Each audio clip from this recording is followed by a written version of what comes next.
Hi hello welcome back to my our channel. ఈరోజు నా ఛానల్లో మీకు ఒక చిన్న కథ లాంటి స్టోరీని చెప్పాలనుకుంటున్నాను. ఏంటంటే ఒక ఎదురింట్లో నరసింహ అని వాళ్ళు ఉంటారండి.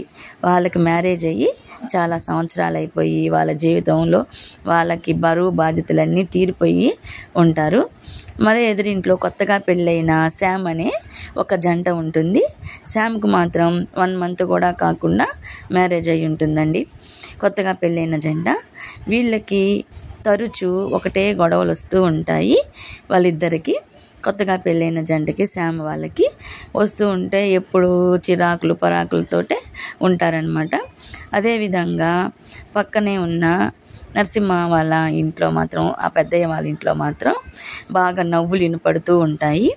ఇలా నవ్వులు వినపడుతూ ఉంటే ఒకరోజు ఈ కొత్తగా పెళ్ళైన జంట శామ్ వాళ్ళ ఫ్యామిలీలో ఉండేవాళ్ళు భార్యాభర్తలు అనుకుంటారు, చూడు మనకేమో మ్యారేజ్ అయ్యి కొద్ది రోజులే అయ్యింది, మనమేమో ఎప్పుడు గొడవ పడుతూనే ఉంటున్నాము, ఎదురింట్లో ఉన్న బామ్మ తాతయ్య వాళ్ళ ఇంట్లో ఎప్పుడు నవ్వులు వినపడుతున్నాయి, ఎందుకని ఇలా జరుగుతుంది అని అనుకుంటారనమాట.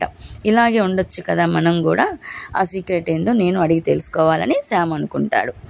ఉంటే బామ్మగారి ఇంట్లో ఉన్న తాతయ్యని అడుగుతాడు, తాతయ్య మీరేమో ఇంత సంతోషంగా ఆనందంగా ఉన్నారు, మీ మధ్య గొడవలు అనేదంటే ఏమీ రావా, మాకైతే ఎప్పుడు చిరాకులు మూతులు తిప్పుకోవడాలు ఇలా ఉంటాయి, అసలు ఏంటి ఇదే అని అడుగుతాడనమాట.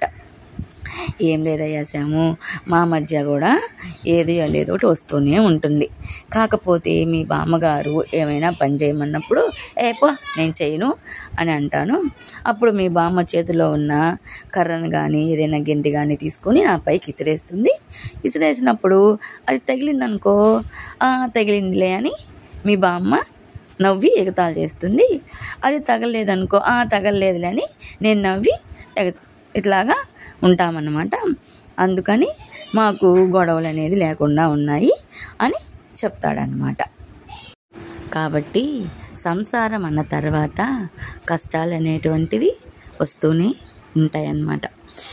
ఆ కష్టాలని దాటుకొని మనం సంతోషంగా జీవించడమే జీవితం. ఈ జీవితాన్ని మనం ఆనందమయం చేసుకోవాలంటే ధ్యానం అనేది కంపల్సరీ చేసుకోవాలి. ధ్యానం చేయడం వల్ల మనలో ఉన్న నెగిటివ్ అంతా తొలగిపోయి పాజిటివ్ ఎనర్జీ అనేది వస్తుందన్నమాట.